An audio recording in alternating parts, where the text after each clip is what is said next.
Shalom, shalom. Welcome to another video. And as always, before I get started, I want to give all praise, honor, and glory to the Heavenly Father, whose name is Yahweh, Bahashem, Yahweh Shai, Bahashem, Kwadash. Double honors to the apostles, the bishops, the elders, and all the teachers of Great Millstone who rule and teach well. Peace and salutation to all the men who's pushing this word day in and day out throughout the four corners of the earth. To you, brothers, I say Shalom. Today, I wanted to get into a lesson. It's called The Wicked Was Born to Be Wicked, right? The wicked was born to be wicked. Now, I have two videos here I'm going to play just to show you where I'm coming from. And I know a lot of people, you know what I'm saying, you people always talk about why we always teach and preach about the wicked.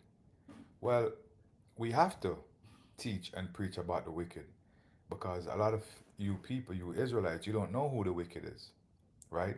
You assume that because this man comes with a smooth face, right, a three-piece suit, a nice watch, nice shoes, and fancy cars, and he speaks well, you thinking that he's your friend, but he's not your friend. And the Bible keeps warning us about these people, right? Now, in Habakkuk 2, let me grab that real quick. So this is Habakkuk 2, and I'm going to read from 1 until about 6. It says, I will stand upon my watch and set me upon the tower, and I will watch to see what he will say unto me, and what I shall answer when I'm reproved. So this is Habakkuk waiting for Yahweh Bashem Yashai to give him a message so that he can take this message to the people. Now, in today's time, we are Habakkuk, right? We are the ones who is receiving the message. We are the ones who's giving you people warning from the Most High, right? Son of man, I've made you a watchman unto the house of Israel. So we are here as watchmen for the house of Israel, not for the entire world, but only for the house of Israel and mainly for the elect, right? And why is that? Because we are seeing the danger coming. We're seeing the danger of the MOTB. We are seeing the danger of civil unrest. We are seeing the danger of the race war. We're seeing the danger of this smooth speaking Edomite coming trying to seduce you into trusting him. We're seeing this and we're giving you warning directly from the Most High Yahweh Shemir Shai. Right? Now, this is verse 2. It says, and the Lord answered me and said, write the vision and make it plain upon tables that he may run that readeth it. Now, today we are living in a time of World War III. Like I said, civil unrest, race war. So we see these visions and we see these things happening. And what we're doing is we're making it plain upon tables. We're making it as plain as possible so you people can understand, right? Verse 3, it says, for the vision is yet for an appointed time, but in the end it shall speak and not lie. Though it tarry, wait for it, because it will surely come, it will not tarry. So the plagues are going to come, civil unrest is going to come, World War III is going to come, and we're here to tell you that these things are going to happen, right? Now it's verse 4, it said, behold, his soul which is lifted up is not upright in him, but the just shall live by faith. So I'm going to play a video, right? And this video is pretty much going to go into verse 4. It says, behold, his soul which is lifted up is not upright in him, but the just shall live by faith. So in this video that I'm going to play for you, the frog would be considered the just because in his heart he had faith that the scorpion, which is the one whose soul is not upright in him, that the frog had faith that the scorpion would have not done what he did. But again, the frog was born to be wicked. That was in his nature, right? Now here's the video, and after the video, I'm just gonna come back and finish this precept. In fact, let me finish it.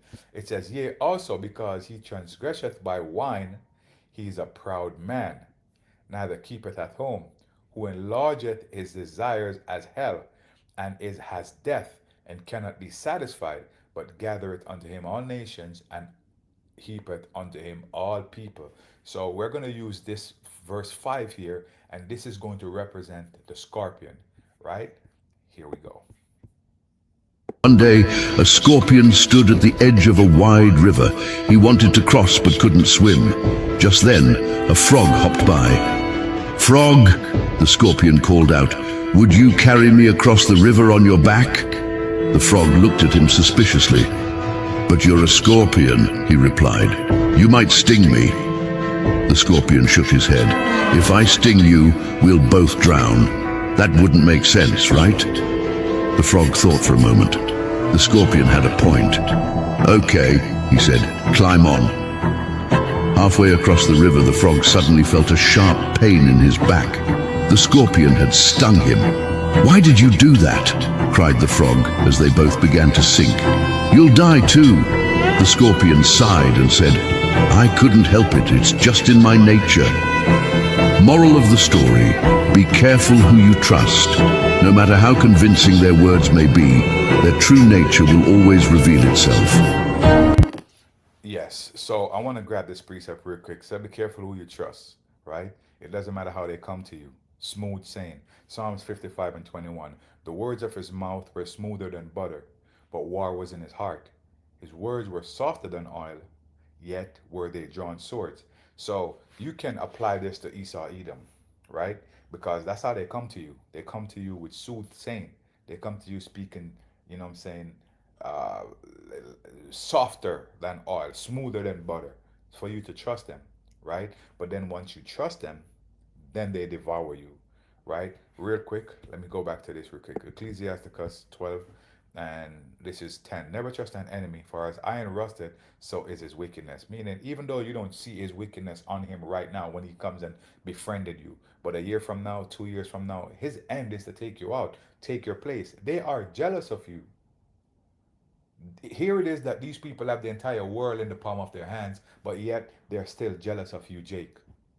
Right? Now, verse 11, it says, though he humble himself and go crouching, yet take good heed, and beware of him, and thou shalt be unto him as if thou hast wiped a looking glass, and thou shalt know that his rust has not been altogether wiped away. So Esau, Edom, the so-called, you know what I'm saying, white man, he comes acting humble, acting all calm, but his end is wickedness. Is that's the danger that we've been warning you about, right?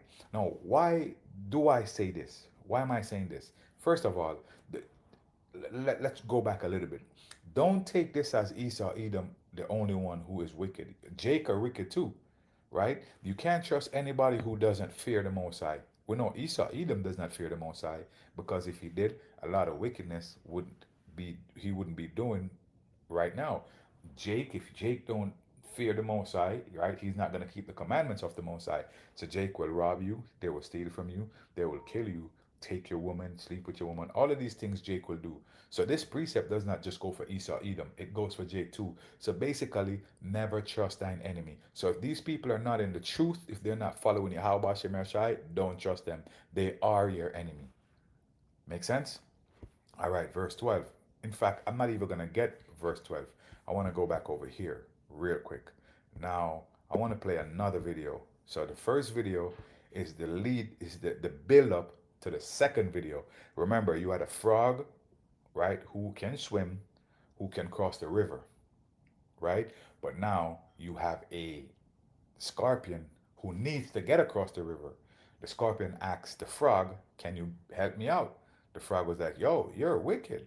You know what I'm saying? You're gonna sting me." You know what I'm saying? The scorpion said, "Nah, if I do that, we're both gonna drown. I can't do that." But yet still the frog allowed him to go on his back, right? Hence the title of this lesson, The Wicked Was Born to Be Wicked, right? Now here's the next video. Video shows a group of white girls got a black girl with epilepsy severely intoxicated, then threatened to unalive her, assaulted her, and said she wasn't allowed to leave the house. Take a look. No, bro, I'm really about to kill this bitch. What you gonna do? Well, where can we hide her body at? No, this bitch, I want her to life. I want her to life. Bitch, shut your mouth. Shut Now, it's being alleged by people on social media the identities of the three attackers are Riley Blackwell, Daphne Ordway, and Brooklyn Morris. However, as of right now, their identities have not been confirmed by the authorities. But the victim is a teenager named Audrey, and she was reportedly invited to hang out by these individuals whom she considered her friends. To make things worse, the group allegedly knew that she suffered from epilepsy and other pre-existing mental health challenges. The girls reportedly encouraged Audrey to consume a large amount of alcohol until she became heavily intoxicated and unresponsive on the bed. They then recorded themselves striking her, taunting her, and laughing as she laid there unconscious. In the video, we can hear the girls saying, "Where can we hide the body?" and even telling Audrey at one point, "If you try to leave this house, I'm going to drag you by your hair." Since Audrey was completely blacked out, she woke up with no memory of the physical abuse or the threats whatsoever. So she had no actual evidence to bring to law enforcement until the attacker's own recorded video was leaked and went viral online. People are Now, I want to get Psalms 10, and I'm going to read from verse 4. The wicked, through the pride of his countenance, will not seek after Yahweh. Yahweh is not in his thoughts. Because if Yahweh was in their thoughts, these wicked deeds they wouldn't have done. How can you know that the girl has epilepsy, and if she drinks alcohol, this could kill her, but yet still you're going to give her alcohol to the point where she is unconscious? Now you get to abuse her. You punch her, you kick her, you jumped on her with your knees. The other one is jumping on her, and the other one's over there videotaping. How wicked is this? It's clear that these behaviors are learned behavior. We see this with Emmett Till. We see this with Trayvon Martin. We see this happen every day in the society that we're living in. Esau Edom has nothing more in his heart than wickedness. Himself, his grandkids, his great-grandkids. These are learned behaviors. These kids learn this behavior from their ancestors, right? It's in their blood. It's in their DNA. It's in their nature. Their character breeds evil. What would possess you to do something like this? The devil, Satan. You are the devil. Satan is the counterpart of yourself. He's the one who's inside of you, allowing you to do all these wicked deeds. Verse 5, his ways are always grievous, right? Thy judgment are far above out of his sight. As for all his enemies, he puffeth at them. This is what they are. He has said in his heart, I shall not be moved, for I shall never be in adversity. This is the sentiment of these Edomites. They feel like they will never be in trouble. Nothing can happen to them. This is the reason why they can go around and do these type of wickedness. Now this is Mark 7:21. Far from within, out of the heart of men, proceedeth evil thoughts, adulteries, fornication, murderers, theft, covetousness, wickedness, deceit, lasciviousness, an evil eye, blasphemy, pride, foolishness. All these evil things come from within and defile the man. These are the contents of Esau Edom's character. All of them. Not just one, all of them. These are the characteristics. These are the contents of who this man is. So when we read Habakkuk here, and Habakkuk is actually telling you that your soul is not upright within you, we're not just saying this because we hate you. We're saying this because the Bible told us to warn our people about you. Right? Now this is Proverbs 23:7. For as he thinketh in his heart, so is he. So you think evil in your heart, you think your actions are devilish, so that makes you a devil. For as he thinketh in his heart, he think like a devil, so is he. You are a devil. Eat and drink, saith he, for to thee, but his heart is not within thee. Eat and drink. So he had this girl, maybe she had a pizza before, maybe she had, you know what I'm saying? And she had a few drinks, and they overstuffed her with alcohol. Why? Because it was in their heart to abuse her before she even got there. This was a planned delivery right here, right? Now this is Jeremiah 23 and 13. Can the Ethiopian change his skin? This is a rhetorical question. Are the leopard his spots? Also a rhetorical question, because we know the Ethiopian can't change their skins, nor the leopard changes spots. We know this for a fact. It says, then may he also do good that are accustomed to do evil? No. How can a man who was made to be wicked do good? How can a man who was made to be wicked do good? These are rhetorical questions here. It is not in his nature to do good. He can't. He's a liar. He's a thief. He's deceitful. He's an adulterer. He's an oppressor. This is the nature of the Edomites. It's not our words. This is the words of Yahweh Bahashem Yahushai. Right?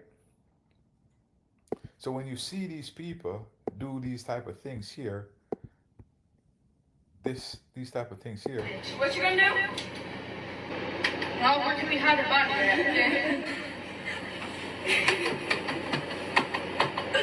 No, this is, I want her to. Just know that this behavior is an inherited behavior. It's a generational blessing for the Edomites, because this is not a curse unto them. This is their blessing.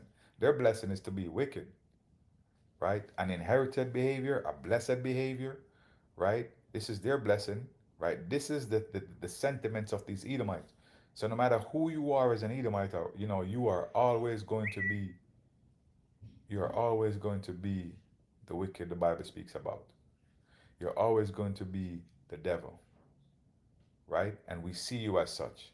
When you go to Psalms 83, let me grab that and finish off here. This is Psalms 83. It says, for lo, thine enemies make a tumult. So these enemies, they make a confusing noise, and they that hate thee have lifted up their heads. So these people who hate you, they are very prideful. And these girls clearly hate this dark-skinned girl. I don't know if she's a Jake or she's a Hamite. I don't know. Her skin color don't say nothing. The actions of these white persons let me know that they're an Edomite. The dark-skinned girl, I don't know if she's a Jake or, a Hamite. I don't know, based on her skin color. But all I'm saying is that the scripture said, for lo, thine enemies make a tumult, and they that hate thee have lifted up their head. So these people are prideful, right? They have said, they have taken crafty counsel against thy people, against the Most High's people, right? They have said, and consulted against thy hidden ones. They have said, come, let us cut them off from being a nation, right? We have been cut off. We don't know who we are. Ezekiel 37 has just been taking place since 1969, right? Our skin, our sinews, our understanding, coming back to who we are, is now, coming back to remembrance, right? That the name of Israel may be no more in remembrance. So they wanted to destroy the name of Israel. Hence the reason why you had these people come in talking about they're Israeli, not Israelites, because they know they're not the real people. They say that they're Jewish, not the Jews, because they know they're not the original people. They stole an identity, assume the personality, assume, I guess, the characteristics, of the Israelites, which is completely wrong, right? Because these things were supposed to happen. These are prophecy, right? Verse 5, for they have consulted together with one consent. They are confederate against thee, the tabernacles of Edom, so the house of Edom, the house of Ishmael, the house of Moab, the house of the Agarenes. These are nations that hate you Israelites. So why are you trusting these people, or trusting yourself to be amongst these people alone? You see what happened to Nolan Wells and know what happened to you. And you can continue to search the internet. I bet you'll find more. Right? Anyway, man, that's it, man. I just wanted to make it clear that we're not here picking on you Edomites, but based on the actions of you and your ancestors and your kids and all of them, we just have to keep pointing out that the wicked was born to be wicked. There's nothing good about you. You're always going to be wicked. All right, with that, I want to give all praise, honor, and glory to the Heavenly Father, whose name is Yahweh Shem Yashai Bashem Kakadash. Shalom.